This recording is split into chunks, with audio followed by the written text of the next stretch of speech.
Still speaking. Okay.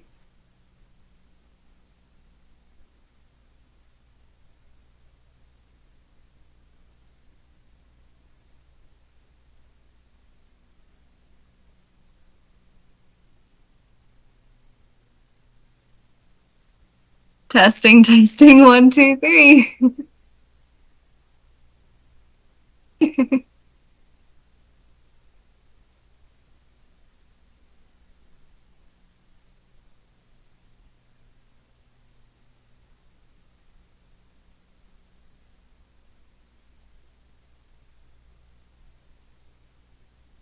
What's going on?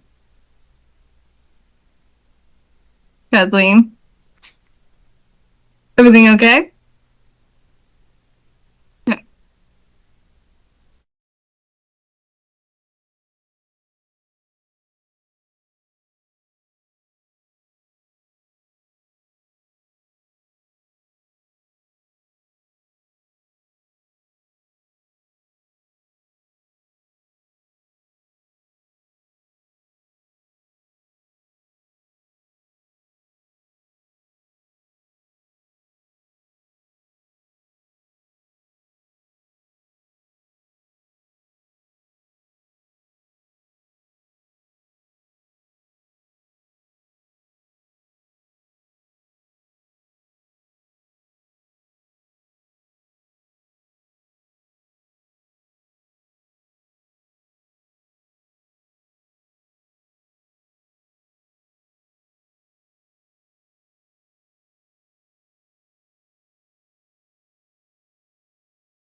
Good evening, ladies and gentlemen.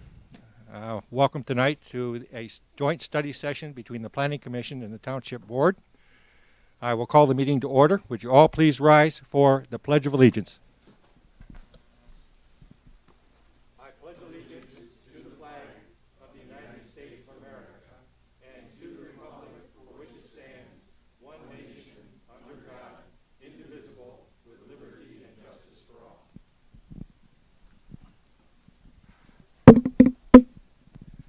As I indicated, tonight we're going to have a study session specifically about our township master plan. The master plan is a very important document in our community. It defines exactly where our community is at in key areas such as natural resources, recreation, housing, transportation, and other areas. And through extensive public comment, it also includes the vision for the community as where we want to go as we move ahead into the future. Finally, the master plan takes this vision and translates it into practical and achievable objectives that we can work for to accomplish, to realize the vision down the road. This is the current master plan. Okay, it was put together back in 2002. And I'm pleased to say that many of the goals that we set out in this plan were successfully accomplished. Well, here we are. It's now 2023. This plan is 21 years old, and many things have changed. So, at this point, it's time to take a look again at the master plan, to look ahead and develop new visions, new goals, new objectives that we can collectively reflect our community values so that we have a path that leads us into the future. To that end, the Township Board selected the Smith Group consultants to lead our community into this process. The Smith Group has a wealth of information and knowledge and experience to share with us. And we are all certain, those of us who have dealt with them, that they will do a fine job of leading us through this process. Tonight, we're going to get into the meat of the issue, and we're going to hear about the vision and values that we have, along with beginning to actually put some meat on the bones, and so it's exciting. The gross EO person who is our point of contact is Russ Quero. He is the manager of community development. So at this point, I think I'm going to turn this microphone over to him, and he will no doubt offer a few comments along with introducing our Smith Group guests here today, and we'll go from there. And I think we all look forward to a very productive meeting. So, thank you. All right, good evening, everyone. Thank you all for coming out. It looks like we have a really great number here. I think every member from Planning Commission and the Township Board are here, and the steering committee as well, so that's really great to see. As John had mentioned, we've been at this process for about 5 months now.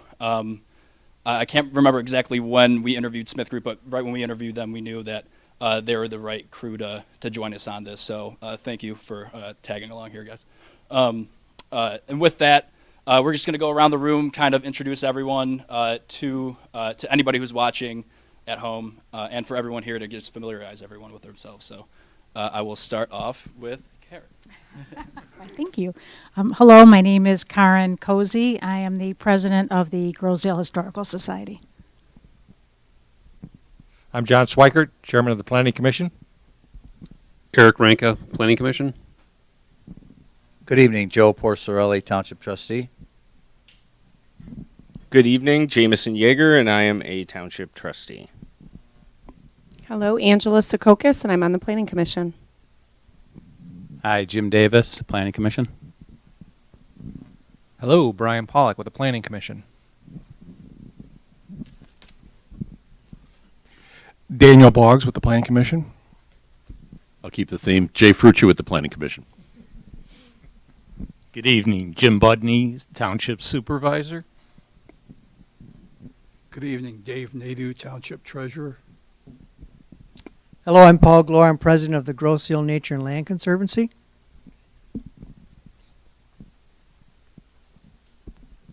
John Rathel, Planning Commission. Kyle DeBosse, Trustee. Carl Bletcher, Trustee. Derek Thiel, DPS Director and Township Manager. Uta O'Connor, Township Clerk. All right, thanks everyone. And we have Kathleen here with Smith Group. Hi, everyone. I'm Kathleen Duffy with Smith Group. our fearless leader, I guess, on this, but really it's Catherine who's at home. And I don't know, can you introduce yourself, Catherine, real quick? Yeah, hello everybody. Can you hear me in the room all right? Just a minute. Let me change the view. I made you disappear. Okay.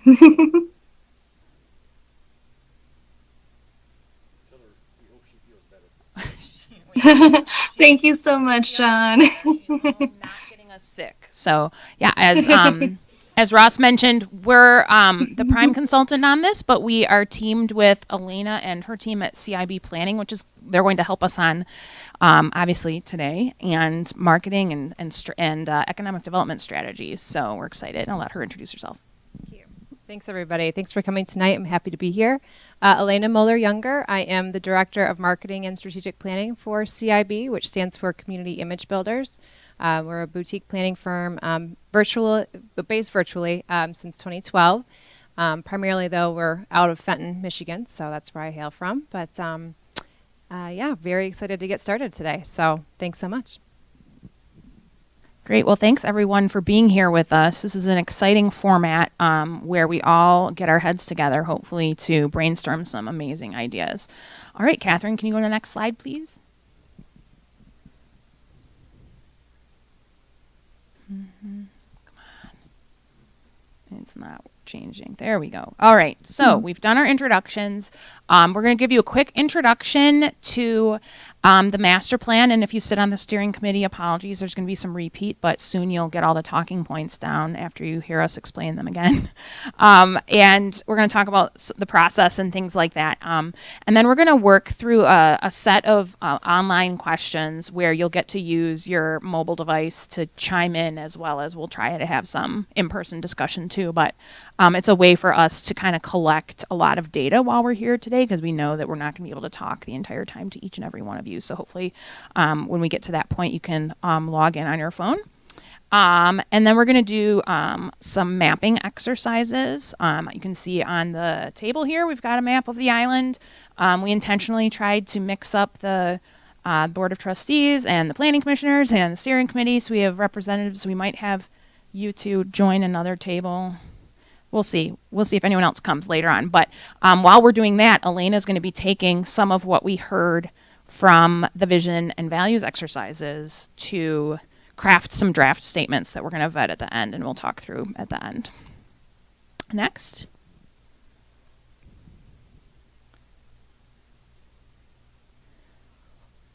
It's very delayed, Catherine, so I don't... Alrighty then. I'll have to go a little quicker. Yeah, sounds good. We'll have sticky notes. That's what the sticky notes for us. Yep. Mm-hmm. All right. So as John and Ross set us up, a master plan is a long-range document.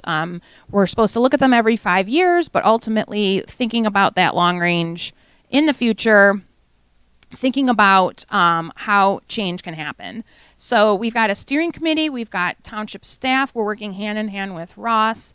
But we also pull from experts. So today you're meeting Elena. At future meetings or focus groups, you might meet some of our other colleagues that represent a wide variety of specialties.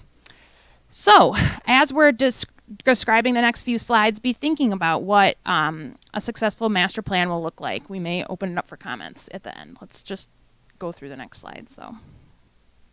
So while we are a team of experts, we also want to make sure that we have enough touch points with all of you. So dealing with the each committee and each board and how that reporting happens. But ultimately, we're all being fed feedback from the community. So following today, we'll work on draft survey questions, building a website, things like that, that will start to open things up to the community a little bit later this year. But the steering committee is kind of a cross-section of stakeholders that then will share drafts of things with the Planning Commission, who will then recommend, adoption eventually to the Board of Trustees. But we're all in this together, working, trying to not work in silos. So you can see this little graphic here explaining the balancing act that comes with crafting a master plan. So you can see where we are today is kind of focusing on that fulcrum there down at the middle of figuring out the first phase of vision and values. We've heard from the steering committee and the selection committee when we were interviewing some of their ideas, but we want to hear from you all and start shaping those vision and values, because as we move throughout the process, we're going to be digging in deep with data and things like that to understand what is needed. The public will give us information on what is needed, but we need to balance what is needed with what resources we have. So knowing capacity at Township Hall, financing obviously, but because this is a long-range plan, we can set some long-range goals as well. But we want to make sure that we have that strong core in the middle there of a vision and values to guide those decisions as time goes on.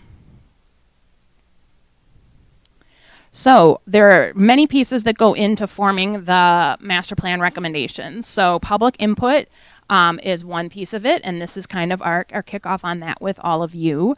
We'll be obviously opening it up to the general public and going out and trying to get a lot more feedback.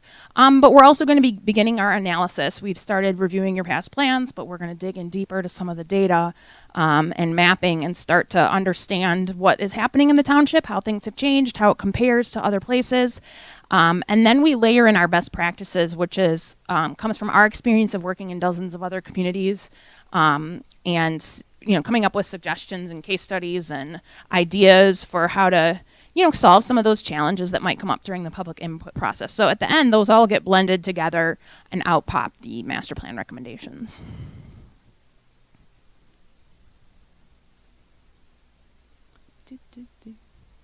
The delay is weird. It's not usually this bad. I don't know what's going on. There we go. So the master plan is a framework. So it's a policy document ultimately that guides growth and redevelopment, and traditionally and per the State Enabling Act is rooted in land use. But it really is much more than that. It provides policy statements around a variety of things related to growth and redevelopment and the community's direction that can guide decision making beyond just the land use and planning decisions. Again, the idea is to update it every 5 years, at least evaluate it every 5 years, and set those long-term strategies and short-term, so that hopefully every 5 years you'll have things that you can check off your list.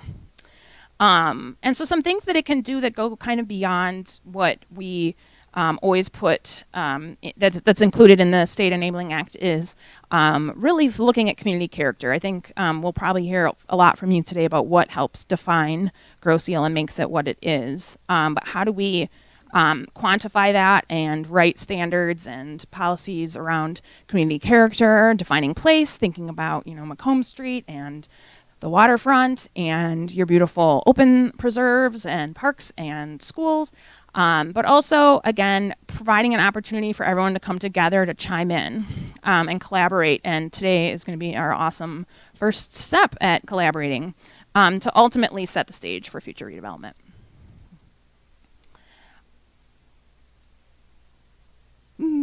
Sorry. Can you scroll down a slide? So a lot has changed in 20 years. The fact that Catherine is able to be here while being quarantining at home is a good example of that.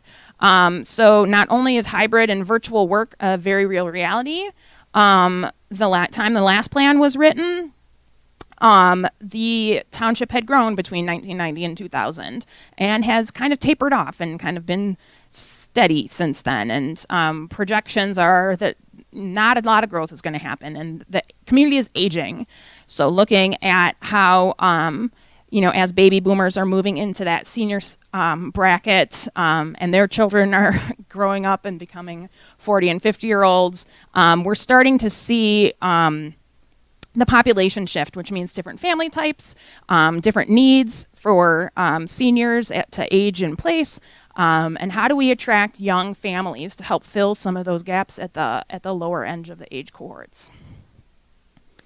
The other piece that we're looking at is commuting. Obviously, as an island, you are probably one of the most unique places in the state that has its own relationship with how commuting works. So obviously a lot of people leave the island for work during the day, but is there a way to capture some more of that as we're shifting to this virtual workspace? Could this be a hub for entrepreneurs or for home businesses? That's a very real possibility that people could move here just purely for the quality of life and work from home. So as we're looking at the master plan, we want to think about some of the key trends that have happened in the last few years. Did you click the next slide, Catherine? Mm-hmm. Okay. I don't know what's going on with the delay. So past plans would focus a lot on existing conditions, and we're still going to provide a solid existing conditions report, but we're going to focus more on the future, on what we're seeing, how trends have affected growth and redevelopment over time, and really emphasize future recommendations to help achieve those goals. It's going to be a plan that is been more robust when it comes to implementation, so how to get things done and some ideas and strategies to do that. And it's going to be very graphically rich and friendly for digital audiences. It's also going to be a redevelopment ready plan. So as part of the Michigan Economic Development Corporation, the Redevelopment Ready Communities program the township is moving through that process, and as part of being part of that technical assistance program received a grant to help pay for us to help you do your plan. So they're a proud partner in this process to help get your plan all up to date. So is this Catherine? Can you chime in now? Yeah, absolutely. Thank you so much, Kathleen. We appreciate it.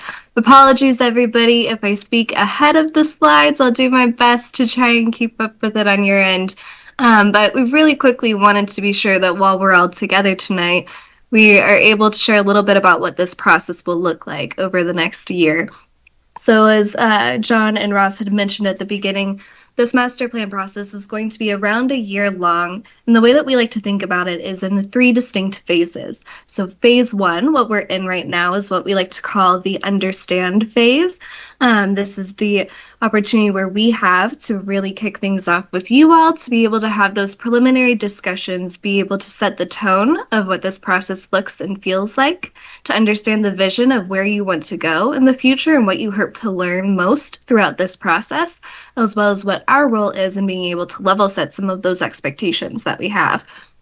So we'll be having multiple visioning sessions. We'll be on a tour next week where I will be able to see all of your lovely faces in person, and more opportunities like that. And then we go into the second phase. This will really be the majority of our process. This will be the meat of things in that explore phase, which is our opportunity to be in person, to meet with the community members, to be able to have pop-ups and go where people are located, to talk with them about a very specific topics that are related in the master plan, whether that be housing and the places where people live, parks, the places where people play, and more. We're going to be bringing in our key experts to share both the data and trends that they're seeing, as well as to hear people's lived experiences and what that means for the future of the township.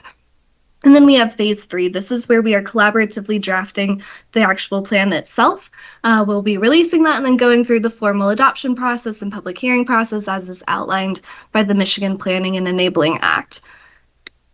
So throughout that process, we will be doing rigorous engagement. Some of that will be hybrid, like what we are doing tonight. Some of it will be digital, using things such as surveys and websites. Although, as we know from our experience tonight, digital is not always foolproof, so we will also be having some in-person opportunities as well, whether that be pop-ups at existing engagement, where we'll be able to meet people where they are, be able to go where the crowds already are located. We know that it is very hard to get people to come out, especially in this post-pandemic world and in this increasingly digital world. We want to make sure that we have a very accessible and exciting process for people to be a part of.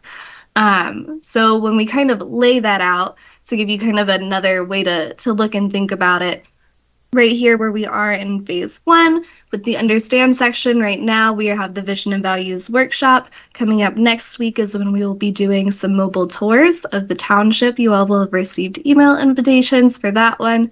We'll also be doing a website launch and a community-wide vision and values survey to share some of what we discussed today, as well as get the community's feedback on it later on in December.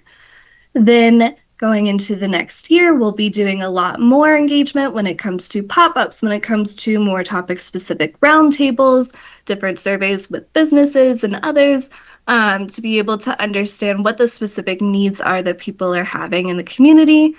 And then in phase 3, this time next year, is when we will all be joining back again together to see the actual draft plan, to hear back the full report of what everybody has shared to date and our response to that.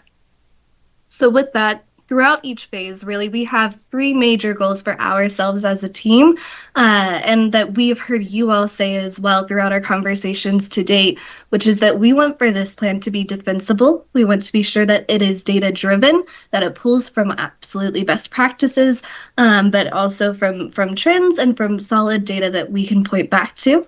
We also want for this to be a very transparent, open, and inclusive process. We want to be sure that we are very clearly stating the why behind each decision that we make. And we also want for it to be inclusive. We want to be sure that we are thinking not only of our community residents who have come here, who have moved here, who have made the decision to invest their time and their effort and their heart into the community. We also want to be sure that we are inclusive of community members of the future and what that looks and feels like. So with that today, we would love to kick it off to Elena to talk a little bit more about what it means to be future forward when we are thinking about the plan for Grow Seal, why we want to have a brand and identity, and what we are hoping to get at when we talk all about visions and value statements today. So with that, I'll pass it over to you, Elena. Thank you, Kat. Make sure you can hear me okay. Can you guys hear me okay? Does this work okay? Okay, cool. Awesome. Woohoo, I get a microphone. This is exciting. All right.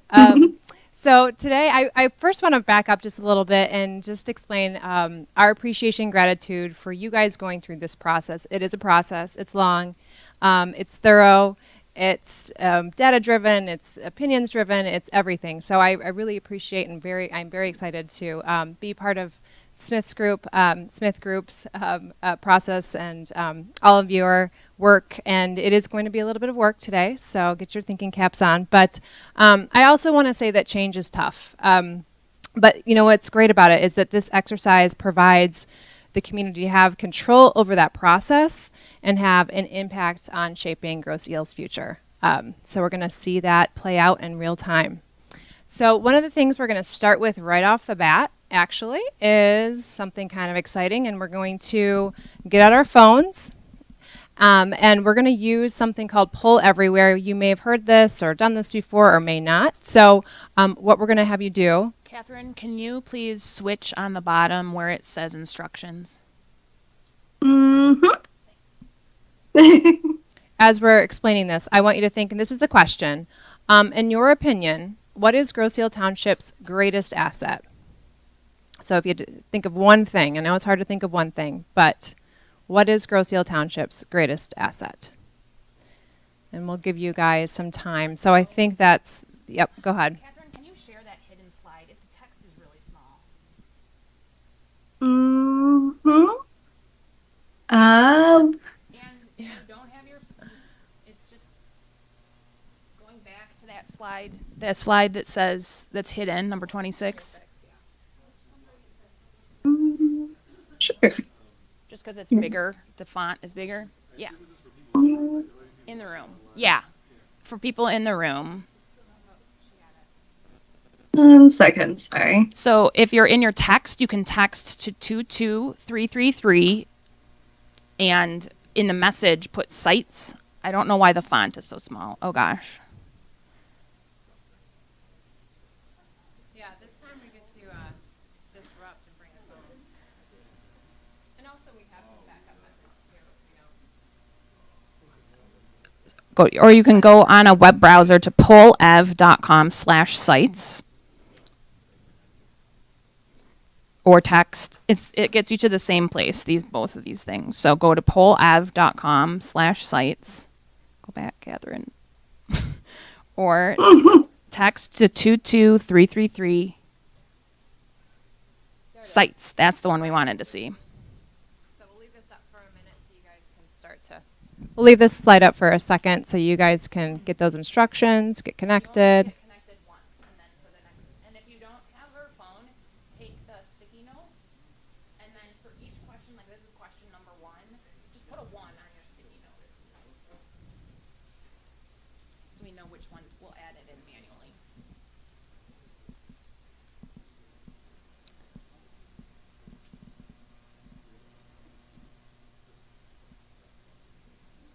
Go to the results slide, Catherine. Okay. There.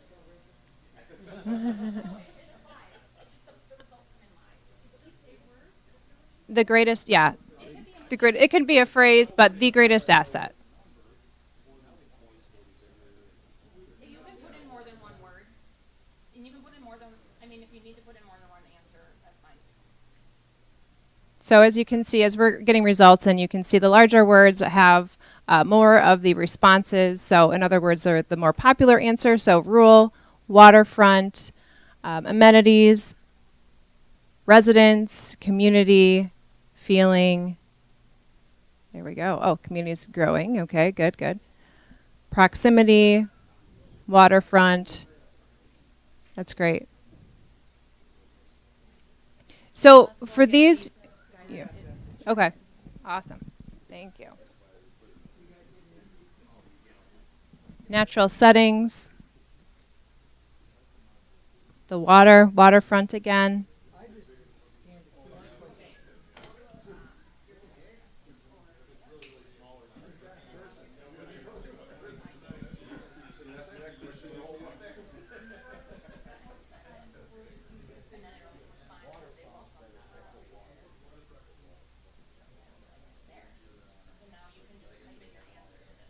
Oh, there are no wrong answers, yes.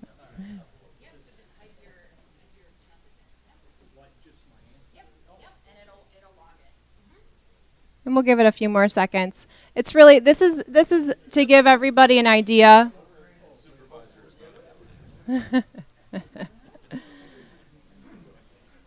right, thanks guys. Now this is great. So it looks like waterfront is in community, the rural setting, that resort feel, public setting, or it's like public safety, I think, space, residents. So you can see that all. That's great. Thank you. So what I'd like to talk about now is just to take another kind of step back. And today we're talking about visioning and values. And I think what's probably a good idea is to define kind of what a visioning statement is.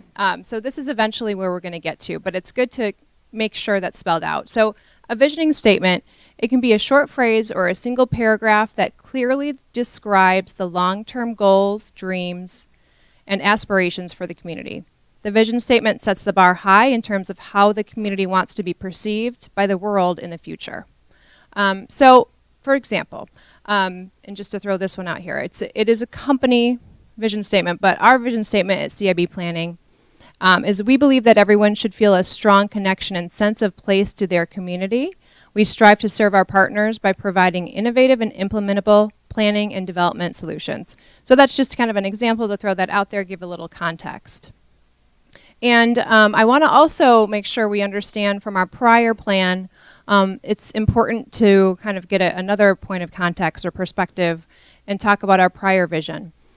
Some of those phrases, vision phrases from the prior plan included, you can see preserve, enhance, maintain, protect. I'm going to go ahead and read some of those just so we can sort of jog our memories and remember what we had included in the last plan. So we wanted to preserve the established quality character of each distinct residential neighborhood, to provide the highest quality of life for residents, enhance the Macomb Street area as the center of the community by providing a mixture of uses and services within a traditional walkable environment, maintain and enhance the comfortable human scale environment of Macomb Street, protect the township's fragile natural features, provide for a transportation system that offers safe and efficient mobility for both motorized and non-motorized movement, provide the highest quality public facilities and services for residents and business owners, and promote the assets of the township which attract business owners and employees, including high-quality housing, recreational opportunities, schools, and businesses.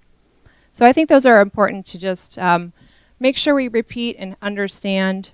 Some of those might stay, some of those might be revised. We shall see.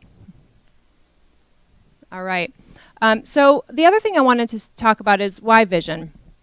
Again, kind of going back to that vision statement and thinking about why we do this and why we think about our aspirations. A vision statement illustrates and demonstrates the priorities of the community. It sets an intention for our future, establishes an expectation and target to attain, attributes to an identity for a place, and it also signals to prospective audiences a sense of community pride. We've gone through this process, we've done the work, this is how we feel, this is where we are, this is who we are. So now I'd like to use our pads of paper that we have at the table. This is not going to be a pull everywhere one. This is more going to be a group exercise. We have 2 questions to start out and 1 more after this. And I'm going to give our tables I'd say about 6 to 8 minutes.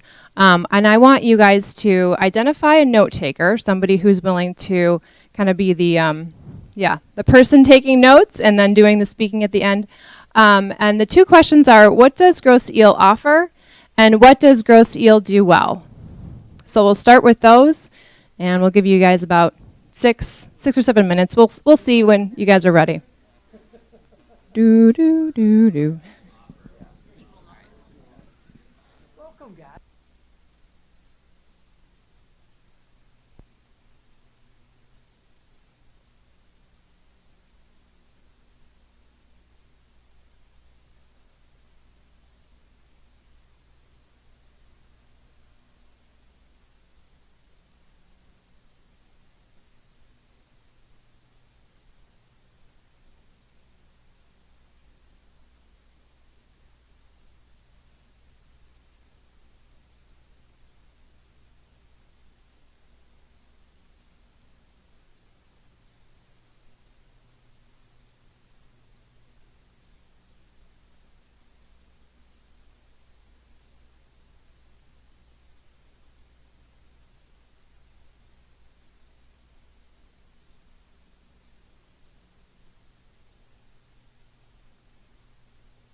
All right, guys, checking in real quick. I'm going to give you guys another minute, maybe one more minute. For both questions, yeah. Do you need more time?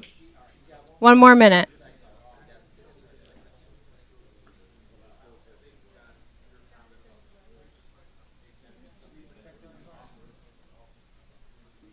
And I think what I'll probably do is have the note taker talk about it a little bit, yeah.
Okay, that would be awesome.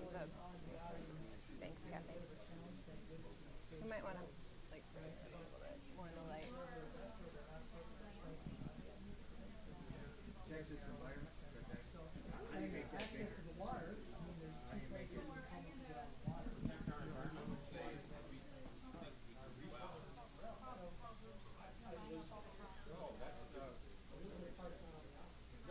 All right, guys, we're going to get started. It looks like we are pretty close to being ready with some of those questions. We're going to start with the first one. And the first question is, what does Grosse Ile offer? So I think we'll probably start with, are you guys ready over here? Frantically writing? Okay. So we'll actually go ahead and answer both. We're going to do both questions, and then we'll pass the mic around to each table. All right, here you go. Thank you. All right, I'm going to go through these. We got a lot down here. Here's the different things that this table put down as to what we offer and what we do well. In terms of what we offer, we have a unique living experience, safety, education, appreciation of green space and open space, access to the natural environment, tranquility, rich history, recreational activities, a small town in an urban environment, as well as an airport and aviation opportunities. Things that we do well, pride in our community, self-control over our community as a general law township, ability to pursue unique interests, opportunities to be involved and included, and public service. Anything that I missed? We're good. You guys can just, all of you guys can just say, yeah, what they say. Yeah. Drop the mic on that one, I guess. Hey, so my group, which is the best group, said many of the same things that Kyle's group said. We've done a really good job of land preservation. Our school system's top notch. We're doing a good job with the walk and bikeability of the island. We're doing a good job of improving that, I should say. Strong community, lots of outdoor recreation, small town identity. It's unique, safe, and we have a complex and proud history. So some of the things that we do pretty well, we're currently one of the safest communities in Michigan. I don't know if we're the safest one this year or not. I suppose Joe might be able to tell me. We have strong community involvement and some really great clubs, which is something that went out of fashion in a lot of other places a long time ago. And we have great nature areas, which encourage the preservation of species and involvement with us and animals. So. Sure. We hit on many of the same things that everybody else did. Beautiful rural setting in a metropolitan area, which is truly unique. Strong sense of community. Very safe community. We have a multitude of recreational opportunities. We have secure real estate investments. We have solid schools, and we have a safe learning environment. As far as what do we do well, we have small town community events. We value our history. We protect our environment. We plan for the future. And we preserve our community character, and we protect our green areas.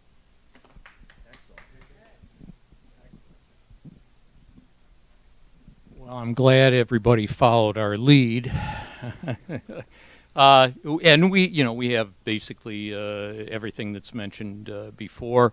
We offer obviously a lot of recreational opportunities, peaceful living, water activities, and that small town feeling. What we do well, provide a safe community, good education, and allow for all the things that we offer.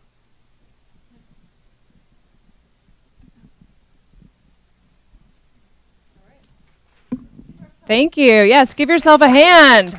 Awesome. Great answers. Thank you. Yes. And the next question is actually a little bit more forward thinking. The next question is, and we don't necessarily need the slide, I can just tell you, but it's what does gross eel aspire to be? So we're thinking about the future. What does that look like? What does gross eel aspire to be? We'll give you guys about 5 minutes for that one. Talk amongst yourselves and then have your note taker take those notes, and we'll do the round robin again.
We'll give you guys about a couple more minutes to wrap things up, and we're going to start reading results. A couple more minutes. This is an important one.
All right, guys. I think we're going to start over here. We started over there before.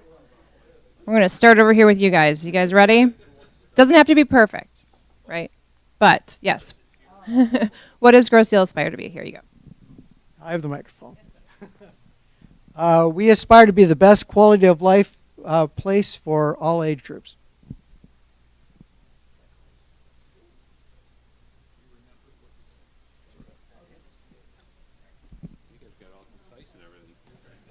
Well, we got a whole bunch. Okay, we aspire to be the best or the premier community in Downriver. We aspire to be the preferred residential destination in Metro Detroit. We aspire to have the best school systems in Michigan. We aspire to maintain our autonomy from the rest of Downriver. We aspire to support multi-generational community. We aspire to maintain our community stability and continuity. And we aspire to have a thriving business district.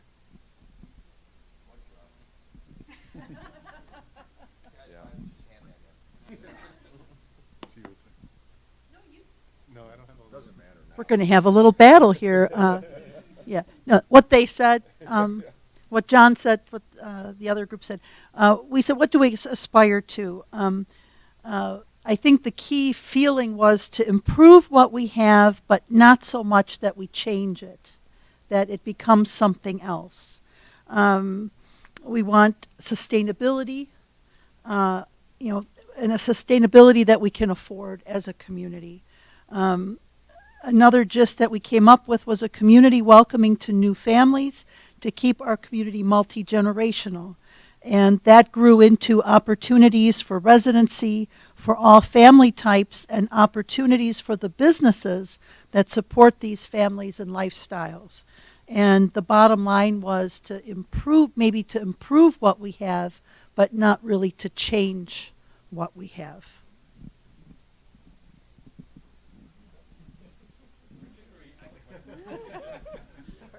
That's okay. Grosse Ile aspires to be a place with a strong downtown.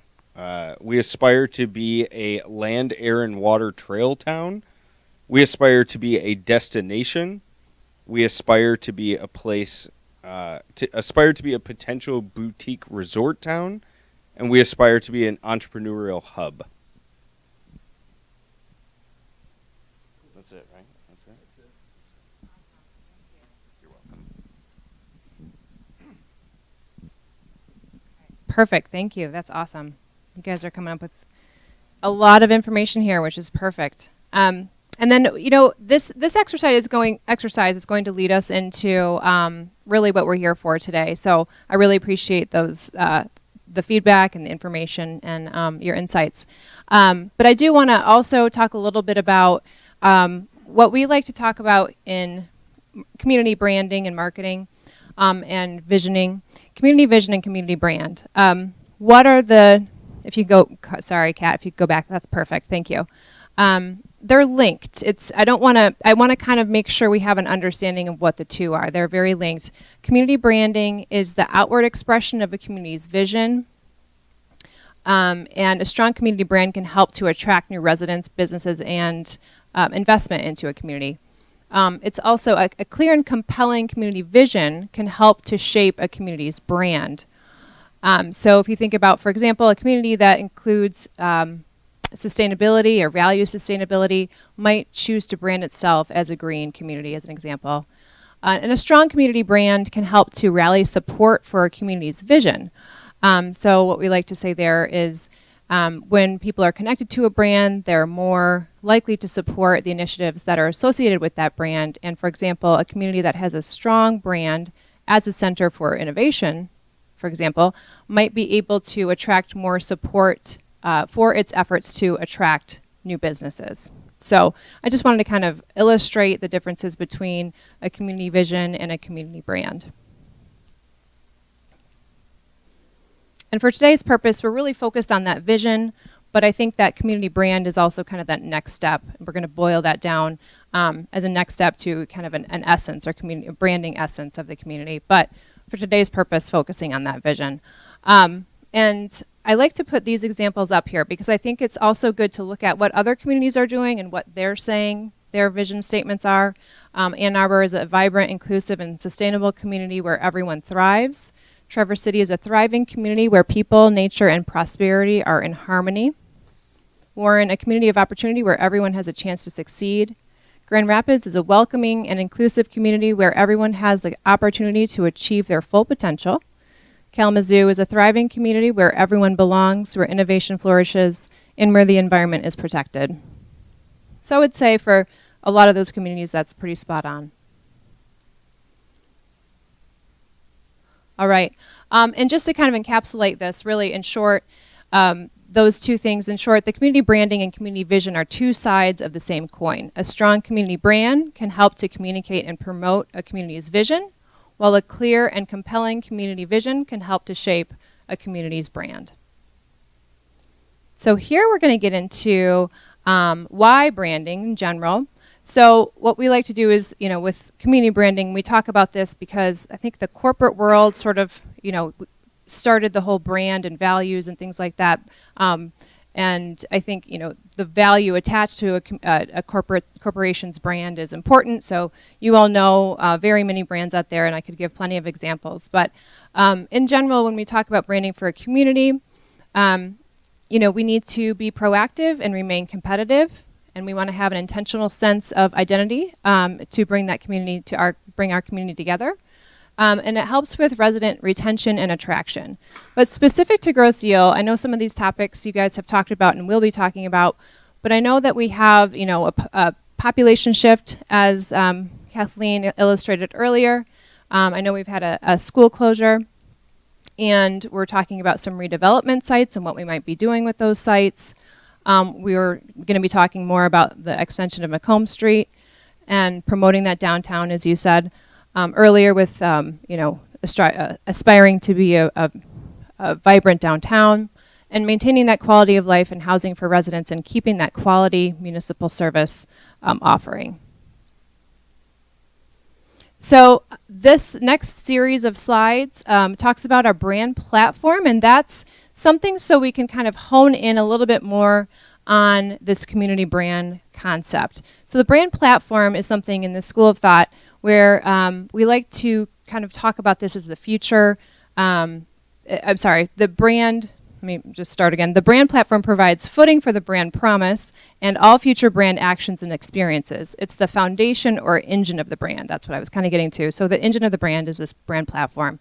And those components include, you can see these here, tangible benefits, experience themes, emotional benefits, social benefits, personality, brand values, and brand credentials. So we're going to have some overlap with some of these, and this is going to be another pull everywhere exercise where we're going to get our phones out again and kind of walk through some of these.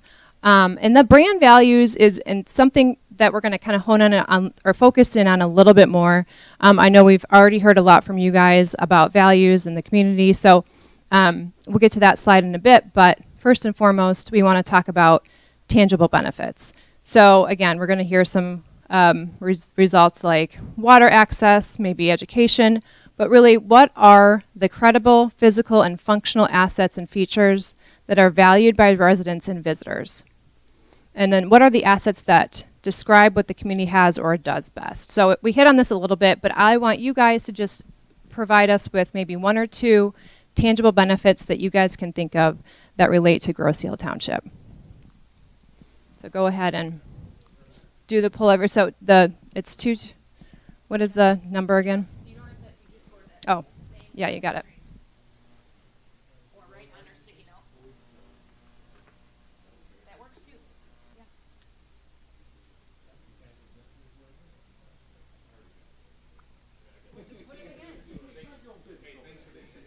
Yep, and there will be some repeats, but that's okay.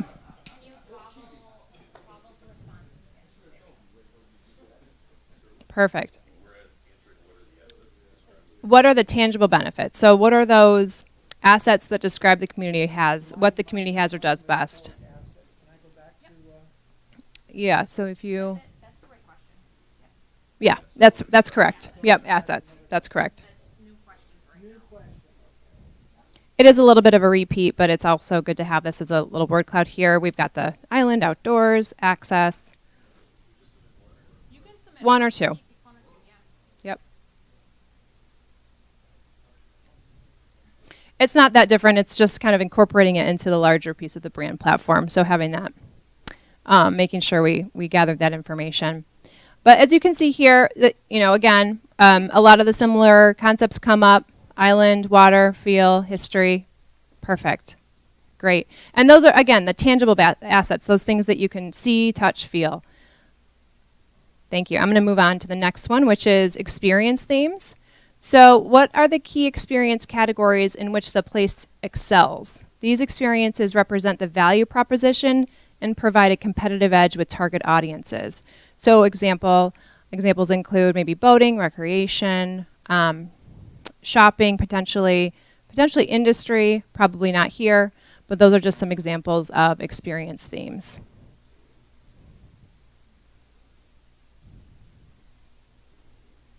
And if you guys want to just do on a sticky note, we can take that too. Yep. So it's, for example, we've got boating, recreation, shopping.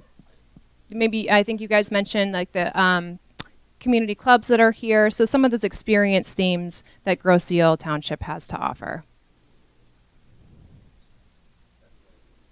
What are the key experience categories in which the place excels? The experience represents, these experiences represent the value proposition and provide a competitive edge with target audiences. So probably recreation. Yep.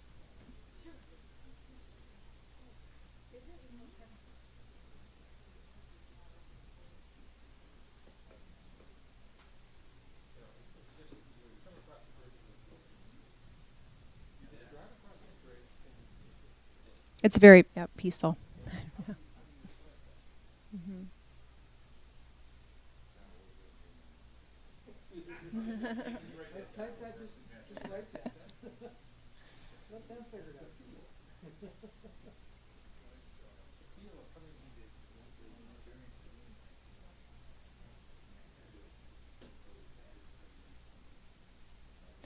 So this one might not end up being a word cloud, but I think you can see the number of responses next to some of these phrases.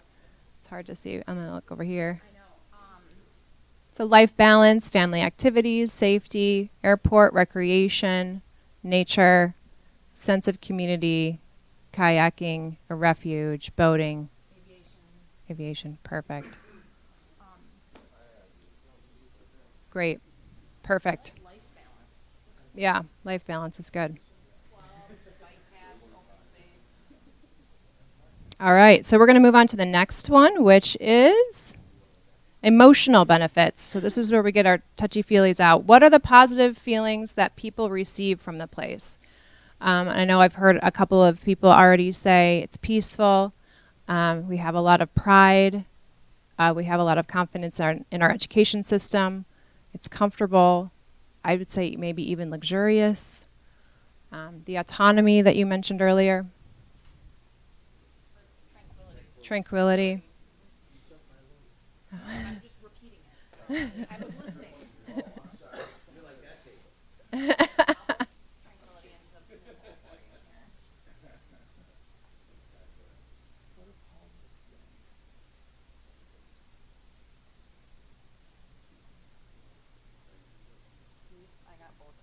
Contentment, maybe.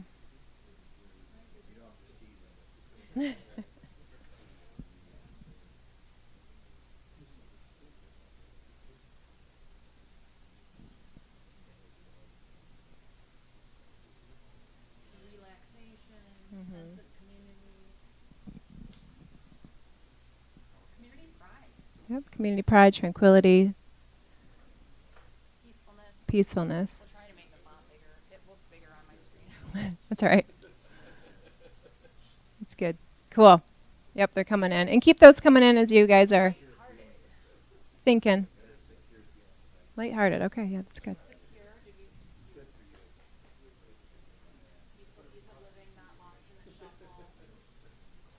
Calm. Mm-hmm.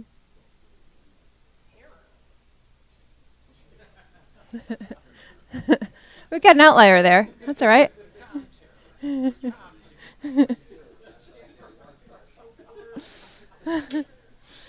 Perfect.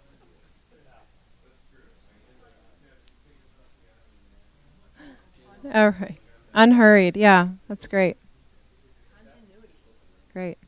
Excellent. Okay, we're going to move on to the next one, which is social benefits. That is, how do we want others to see us? What are our bragging rights? And again, this does relate to some of the earlier ones, but we have that beautiful scenery potentially. I mean, these are just ones that just examples. High quality residential offerings, great education. When you want to brag about Grosse Ile, what do you say?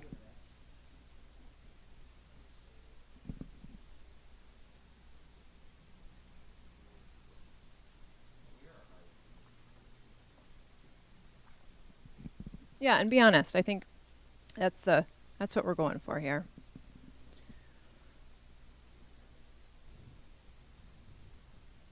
Mm-hmm.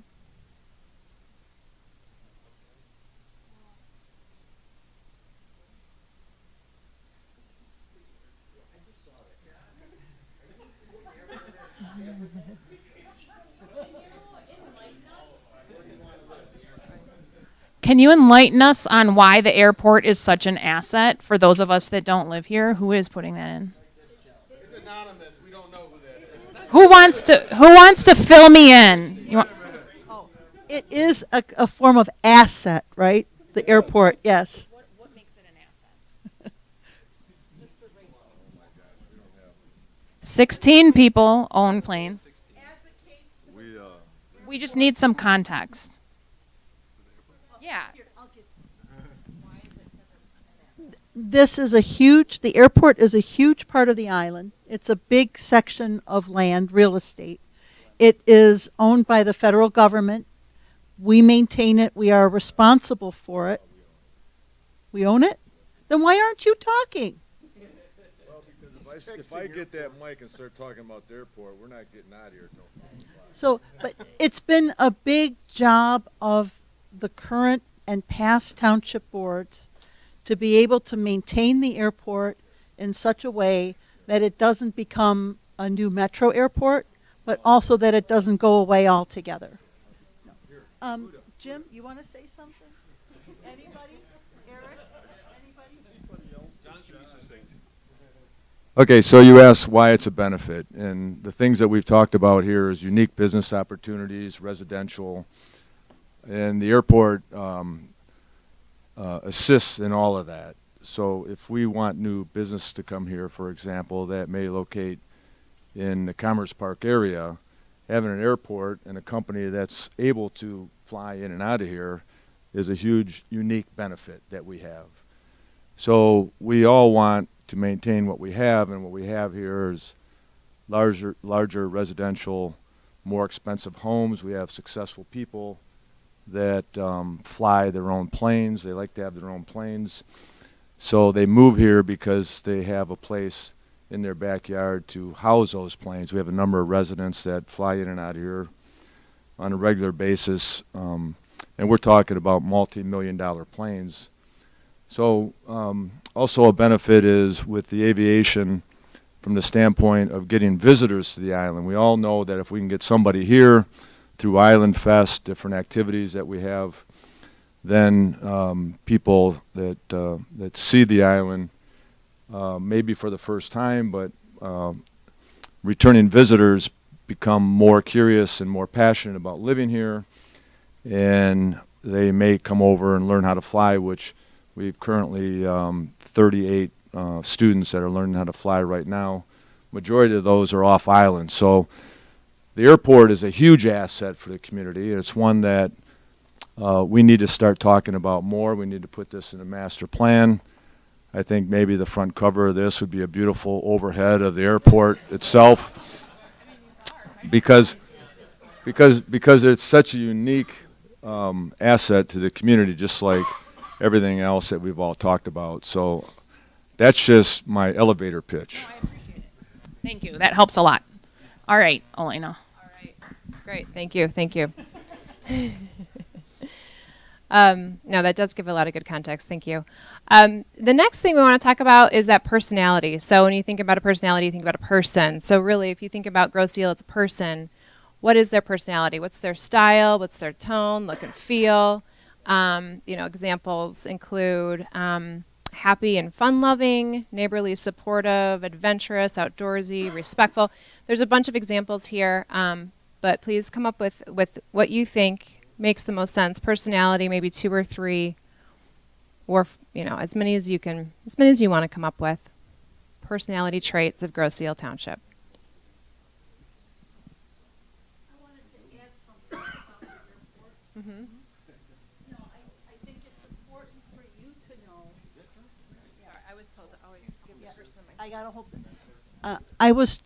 I think it's important as we go through this process for us to recognize, we may joke about the airport and joke about John and his passion for the airport, but long story short, back just before 2000, we really worked hard to rescue the airport, this building, and we moved our township hall down here in a kind of commitment to this area that we were going to continue to maintain it, not just revitalize it. So we worked with an architect firm to kind of rehabilitate the building and hangar in the spirit of the time it was built. You'll see this room kind of has aeronautic touches to it from the architect. I remember John Wilkie saying, he saw a wing going across our dais over there. But I think what I want to say is how important the airport was to the community, is that we moved the heart of our community essentially off the business district and down here to create a new kind of a district, a municipal district, a commercial district with the Commerce Park, and to show that we could maintain this facility in perpetuity. I think without us being here, I think this property would not be in the good condition it's in. She'll give it to you. That's fine. The stick of speaking. So I agree to some extent with John and Uda that I think the airport is a potential asset, especially for, fly-in traffic, right? Fly-in shoppers, fly-in vacationers, and things like that. But there's not a lot for them to do when they get here, right? I fly my G6 in, I land, and then what? No, I don't. But I'm in this fantasy. I fly my G6 in, and I take my electric scooter, and I go where, right? So I think if we really want Grosse Ile Airport to be an asset in a greater sense, that we need to create some amenities here that are going to attract people to the airport, to the community, to our waterfront, right, to our yacht club. So I think that would be my greatest consideration here with our master plan, is that we look at ways to generate not just internal commerce, but external commerce, right? Like some bespoke and boutique experiences, right? We're high end, we're snooty, we got an airport, we're a very special place, but we don't have any means of sharing that with anybody else that's going to generate meaningful income for the community. So. Yep, and it looks like we've got the responses up here. If you want to take a quick look at the results from personality. Caring, snooties, actually more than once you can tell, proud, hardworking, family-oriented, confident, fun-loving, nature-loving, great. Cooperation, that's important. Perfect.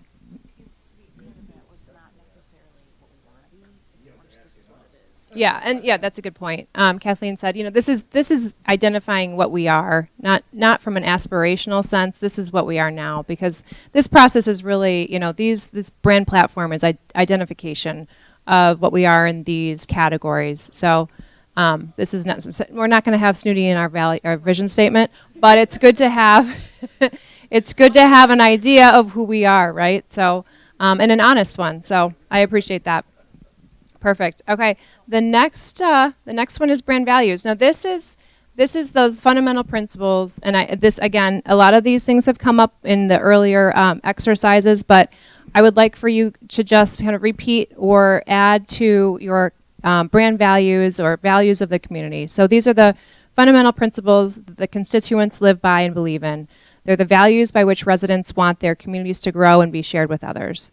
So again, we're going to see probably a lot of the other comments about this: the community spirit, community pride, historic, safe, preservation, preserving, and that type of thing. So go ahead and submit your answers for brand values. Are these values we want to be, or Brand values we are. Current existing values. Yes, thank you.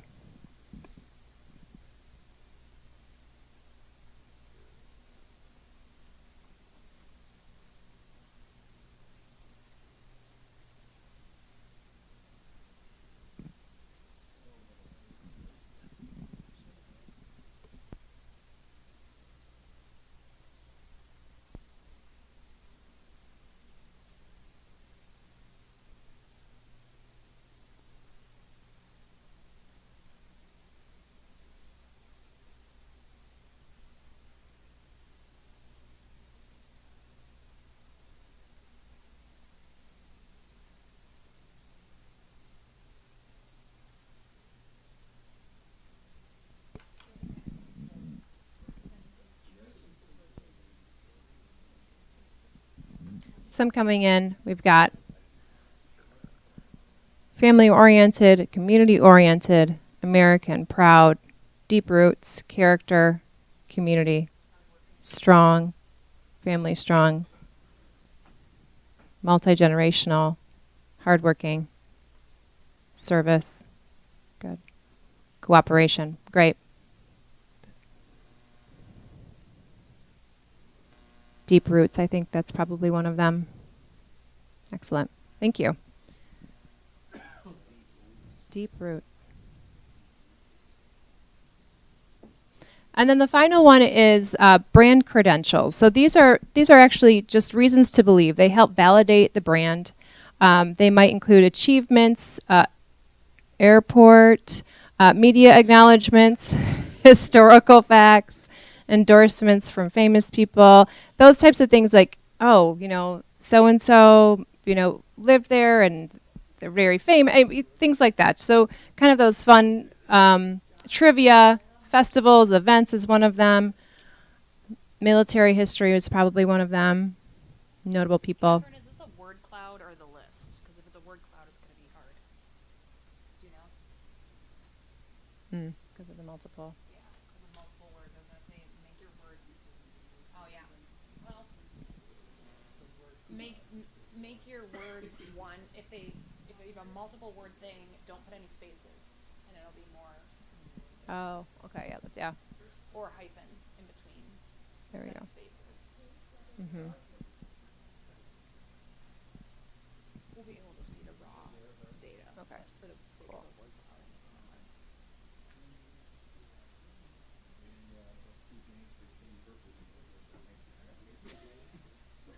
Gangster, seriously, that's great. Azaleas. Tell me about the azaleas.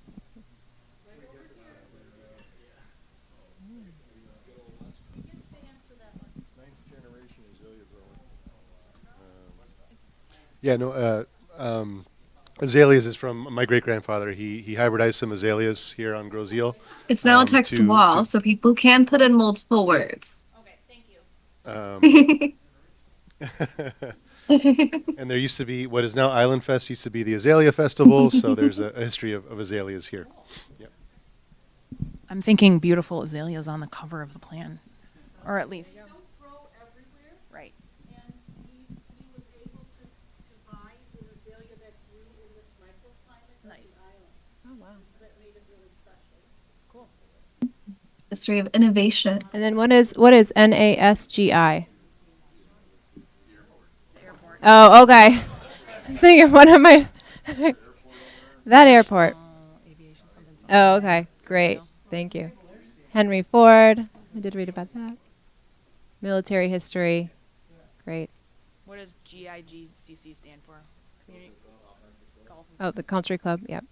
History. Lighthouse. Yep. Mm-hmm. Great. This is great. Island Fest. Thank you. Yeah. All right. Excellent. Oldest farm where? Okay. Oh, wow. Awesome. Do you know how old or the year that it was built? Wow. No kidding. Oh, that is Centennial Farm. No, that is a centennial farm. Yes, okay. No, that should be up there too. Yeah, add that. Yeah.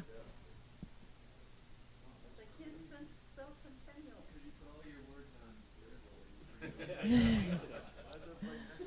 History. Sailing program. Sailing program. And probably the aviation, the student aviation program here for the airport. Yeah. Yeah. Horse. Great. Great. Excellent. Well, that actually ends our whole exercise with the brand platform and all of those components. So I appreciate all of your feedback. I'm going to start to think through a lot of this feedback and draft a vision statement as Kat. I'm sorry, is it Kathleen or Kat? Well, We can both be Cat. both. There you go. Cat and cat. We like to make it easy on people. Takes it out. So here we go. Yeah, so now we're going to start and look a little bit while Elena works on that on thinking about what that actually means in practice. There's the airport. On the far right side. Sorry, I pointed to it on my screen. You couldn't see. Next slide, Catherine, if you haven't already. I have. It's taking its time. Do you mind? I'm going to come around and gather the answers to the first two questions from our group exercise, if you could have those available. Yeah, and rip off your page. Okay, so when we're thinking about, as we're thinking about values and the vision, what does that look like in practice? And so, inclusive came up in some of the other communities' vision statements. When you think about, inclusive, thinking about housing diversity, so having alternatives to the single-family home for different family styles, people that want to downsize, people that need a senior living apartment on their lot for their parents. So that's one of the things that we've heard that could encapsulate that vision, that value. The next one, Catherine. Resilient. So thinking about your island both as an asset, but also making sure we're protecting the shoreline from future changes that might happen in the waterway, erosion, all of the things that come with both being an asset could also be a liability in the future.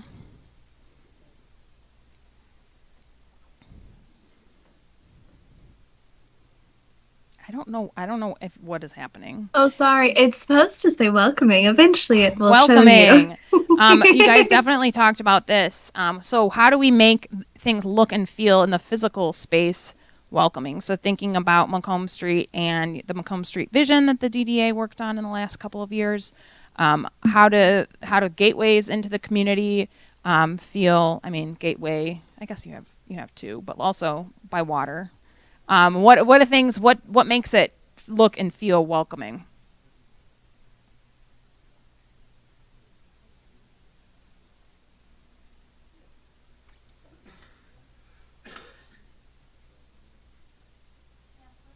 Yeah. Sure. And I think an added challenge to this that I want to draw your attention to is, we talk this talk, we want our place to be welcoming, etc. But one thing we realize is that nobody goes through Grosse Ile to go anywhere else. We are an end. You get to the end of Parkway, and you're looking at, through Stony Island, you're looking at Canada. We are on the edge of the United States. So there is a challenge for us to not just be welcoming, but also to draw people in, if only for the afternoon, but to invite them here for the afternoon. That's a great way to put it. Here we've got healthy. Obviously recreation is a huge asset to the community, making sure parks and open space, people can get outside, have clean water, clean air. Next.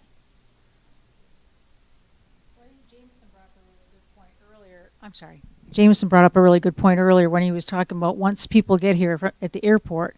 That's kind of true for others as well. I mean, how many restaurants are even open after 2 o'clock? And, if you have... we don't have a park, and I was just watching a show the other day, and they were highlighting all these communities in Michigan, what makes them great. And I think half of them showed kids playing on a playground. And that's a draw. If there's a playground and there has to be a restroom next to the playground, which I know is a big undertaking to have a public restroom, but that's something that communities have. It's a draw to bring in the community. And then what we were talking about our table earlier is if we can get our school systems so that they are best in Michigan, that we have something unique here, that's going to be a draw for families to come here. And if families come here, that's going to keep our housing market. They're going to shop on Grosse Ile. And it's just going to be this positive response to be able to have more people coming to the island, especially the young families. Great point. All right, our next exercise is this map. So you might have spotted some stickies and dots. So we call this our Preserve, Enhance, Transform exercise. And think of the colors of the dots as like a stoplight. So green, the things you want to preserve are key assets, key contributors to what makes Grosse Ile fantastic. The opposite of that, the red, is transform. Key areas that could really be catalytic change in the community. And in between is enhance. So enhance is more of the yellow kind of, do we have a few things that could be tweaked to make it better, right? So levels of, we'd love for you to use the dots, but also write on the map so we know why you're putting the dot there. Red, yellow, and green, just like the stoplight. We'll give you more green. No, it's anyone for your own. You can put your own dots down. have to be consensus, but just talk about why you're doing it. And put notes next to it so we know why you're putting those colors down.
Is it on? There we go. There's a lag. We're going to wrap up this conversation.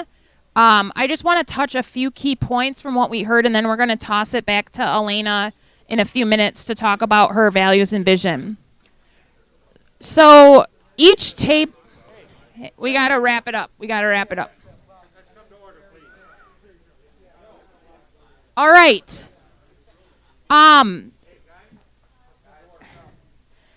So a lot of conversation, productive conversation. Please make sure that you're transcribing onto their thoughts of things, right? Because we need some context when we try to compile all of your comments into one. There are a couple key things that came up on everyone's, and I just want to spend like 2 minutes on each of them. Rapid fire. What do we need to know? What are your ideas? So first is Hennepin Point. You get 20 seconds to chime in on it. Who wants to go first? I don't know what the environmental condition of Hennepin Point is, but we did put on ours viability study and then public land ?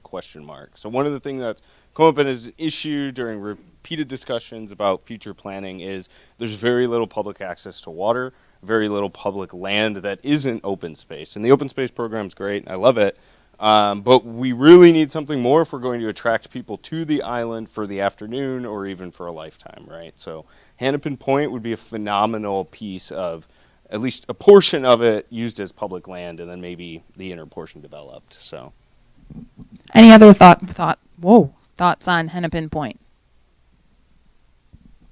Hennepin Point, I'm told, is almost environmentally remediated.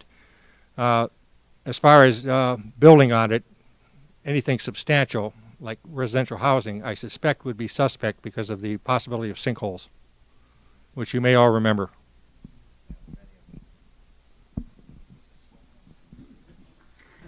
Well, and given what John just said, we were thinking too that it might, since it's also farther away from the airfield, it might provide an opportunity for alternative energy sources, a solar farm, possibly a wind farm or water turbines, some sort of alternative energy, or, because I don't think you will ever be able to build on it. And I think public access, walkability, et cetera, could be tricky. Also, because I know they're remediating it, but people always have second thoughts about the toxic footprint left behind. So we're thinking maybe of some surface level energy or light industry use. All right. The other elephant in the room is the bridge and the bridges. And you should have one. I think it goes without saying that this is a major challenge for when it needs to be repaired upcoming, for public health and safety. Lots of factors at play. I talked to several of the groups about it, but is there any high level point that anyone wants to bring up or brilliant idea on how to fix the problem? Certainly, I don't have a comment on how to fix a problem, but I do think it's important that when we do eventually get a new bridge, that people going over it know they're going over a bridge. And we cross bridges all the time on 4th Street and so many other communities, and we don't even know we're going over them, right? I think that would be a disaster for the island if people just come across and don't even realize they just crossed a bridge to get to Grosse Ile. So whatever it is has to be something that is inherent to the look and feel of the island, and maintain that beautiful view going over, looking at the island and the water at the same time. I mean, I know there's questions about the toll bridge, but for me, the free bridge specifically is existential. Both a short-term plan for repairs coming up and a longer-term plan for a new one, with ideally a very specific place where it would go, ideally right next to it, so the bridge doesn't have to be shut down while a new one is built. That would really, really hurt us, I would say. And then I just want to close this exercise with any final things that you discussed at your table that were surprising, or where you came to consensus or you still disagreed on things. The airport. Okay. Well, the airport. Okay.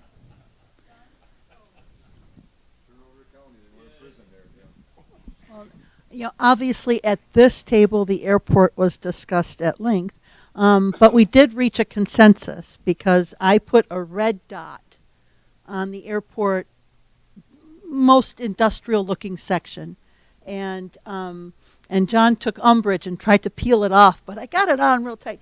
But long story short, we really decided that ultimately the goal was to enhance it, and transform, enhance are two versions of the same thing, but I think our goal is the same, is we want to improve what we have. And that's great. And you know, there's a lot of things I love, passion about on this island. The airport being number one, but you all have to remember, the airport doesn't take any taxpayer dollars. There's no taxpayer funding from any resident of this island, and there's no federal money coming in that was taxpayer dollars as well. So it's easy for, you know, maybe elected officials to have an opinion on the airport one way or another, but there's nothing that they can do or say that is going to increase the value of the airport because of the fact that we're not taking any money from them. So we want to enhance it, but until the township decides that it wants to give the airport a whole bunch of money to do that, or just maintain the structure that we've had since 1971 to maintain the airport and be self-sustaining, we are going to go along, and hopefully in this master plan we'll have some input of how all of you that are running your departments through taxpayer-funded monies can work with the airport to help. For example, we have a recreation center right now that is about 40,000 square foot. It's in need of a roof, which is about $550,000, $600,000. So that's something that the airport on its own can't afford. So if recreation is important and the airport needs to be enhanced, as everyone's saying that it needs to, well, then the airport or the township's going to have to figure out how to support activity like that. And I will, yeah. But there's a caveat to that, and to everything that we've been discussing here as a group tonight, is none of this happens without a budget. And, you know, we can only do what we can collect in millages and taxes. So our limit for our dreams, the reality check is, what's it going to cost and how are we going to pay for it? You know, talking about acquiring the toll bridge, that's not going to happen just because we say, oh, let's do it. It's going to have to be funded somehow, and we know we're going to be the ones who are funding it, the residents and the officials. So all of these projects that we have on our maps here, Catherine, all of them have a price tag, and all of them will end up being prioritized one way or the other. And so the best thing I can say about that is we have a very proactive staff who are able to get grants from other organizations, not just from the state, not just from the federal government. And a lot of the money that comes from the federal government, from the airport, comes from our federal taxes. So it doesn't? Where does it come from? Okay, that's good. So bottom line, you know, all of this has a price tag, and we have to be mindful of how we do that. Ironically, that was exactly what my next point was going to be, was that we got into a lot of conversation here on what we would envision some of these properties that are privately owned or maybe privately owned, or some that are vacant, and how we could go about collaborating so that it's not all on the backs of taxpayers, so that we bring in private funding, we bring in investors. I know I talk specifically about Macomb, not quite as much as John does about the airport. But when I think about some of those spaces, we need to think creatively about what we would like to see and what we want as a vision, and think then about how we go about getting it, and maybe think a bit more openly or broadly about how we bring that funding in. Other communities are very successful at this approach, and I think that if we could take a look at some of the properties, you know, we've outlined some of those and put notes as well on where we'd see maybe some private investment collaboration so that we could get some of those things done in the meantime. And that's all I wanted to say about that. That's a great idea. Definitely when we're on our tours next week, we will want to discuss all of that, getting more into what the vision is, how obstacles, things like that. So thanks. This was really helpful. We'll collect these maps and try to make as much sense as we can. Again, I encourage you to write any notes on it as you can to help translate some of your ideas. But now I'm going to toss it to Elena. All right. Thanks, guys. Okay, cool. Yeah, so I came up with a draft vision statement here based on what we heard this evening. And I will just go ahead and read it out loud. Grosse Ile Township is a sustainable and tranquil community where residents of all ages thrive while preserving the island's unique character, exceptional recreation opportunities, and natural beauty. So that's basically kind of encapsulating a lot of what we talked about tonight.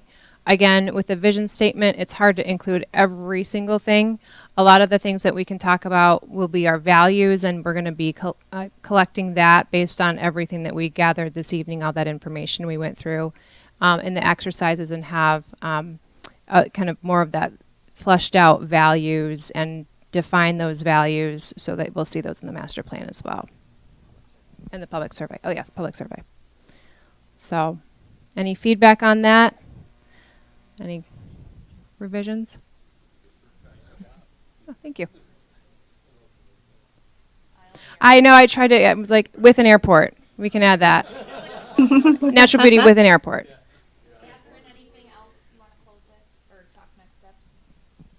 Yeah, absolutely. Thank you all so much. We really appreciate you all taking the time out of your evenings to spend it with us. We know that it's been a long one, but all of your insights have been really incredibly helpful.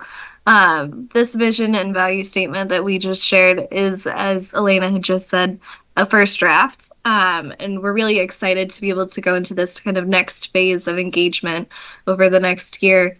And we'll be getting a lot more feedback from the community coming up here soon about the vision and values. So by the time that we get to meet next, we'll be able to share a little bit more about how maybe that might have shifted or changed based on what we've heard from the community. So with that in mind, we do have this year-long process, and there'll be a lot going on throughout that time, but there's also a lot of engagement happening coming up here pretty soon that we wanted to be sure is on your radar. So as a lot of you all know, you should have received invites in your email. If you haven't, please let us know, especially reach out to Ross, myself, Kathleen, before you leave. We will be having a mobile workshop next week where we will all be there in person, myself too. I will be COVID free at that point, for us to be able to tour the community, to be boots on the ground, to get to chat in real time about what you all see as the opportunities, the challenges, the lived experiences in certain areas. We'll have some of the experts in our teams there to answer any questions. We'll be able to chat about potential partnerships and opportunities, challenges that you all may have had in the past. So this will be a really, really key learning opportunity for all of us. So we hope to see you there. We'll also be launching in December our website. This will be kind of our first opportunity to get the word out to the community. So keep your eyes peeled for this one. We will have both print handouts for people so that way they can have an opportunity to see it, but we'll also have a digital platform that you all could help us promote and share. We really want to lean in on your expertise and your social networks to be able to spread the word to as many people as possible throughout the island. So that will be coming up soon, and that will also be when we'll be launching this vision and value survey, kind of doing a similar, more condensed, more approachable opportunity and exercise of what we went through with you all tonight to get some feedback from the community on what they think the vision and values of the community are today and could be in the future. So with that, thank you all so much, and I'll pass it back to Kathleen.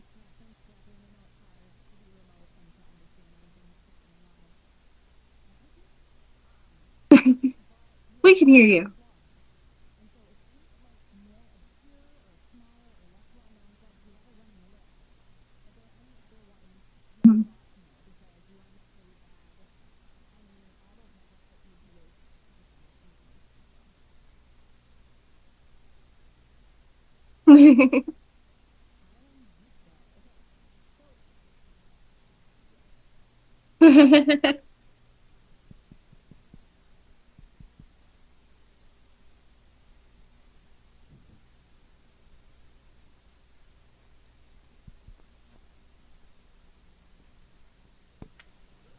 Testing, testing. There we go. Just one quick question. In the future, she was saying that you're going to have a website, and is that for the information, or will there be any kind of meeting that you'll have to give us how you're doing within the next year, or will there be another one like this, or any kind of meeting like for the Planning Commission and so on and so forth? Yes, we have several meetings throughout the process with Planning Commission specifically. We have even more regular meetings with the steering committee, and they'll all report back. So they'll, at township board meetings, Ross and whoever's on the steering committee from township board will give their updates. Same with Planning Commission. And when Shout out to Kyle on the board. Kyle, our liaison there. So yes, but we will. The next joint meeting will be once we have a draft plan and stuff to react to. So we'll be vetting the draft strategies with you. But you all count as members of the public too, right? For taking the survey, for chiming in. So that plus some pop-up events, things like that throughout the whole process. There are lots of ways to get involved, and the website will be interactive. There will be ways for people to understand what the process is, educational, but also having, like we said, online survey and input and stuff via that. So. Absolutely, that's part of his job.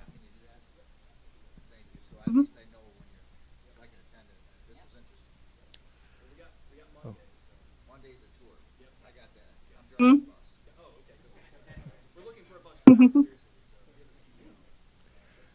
Okay, before we adjourn, any final comments or thoughts about this meeting? Was it, everybody feel it was productive? Do I see thumbs up?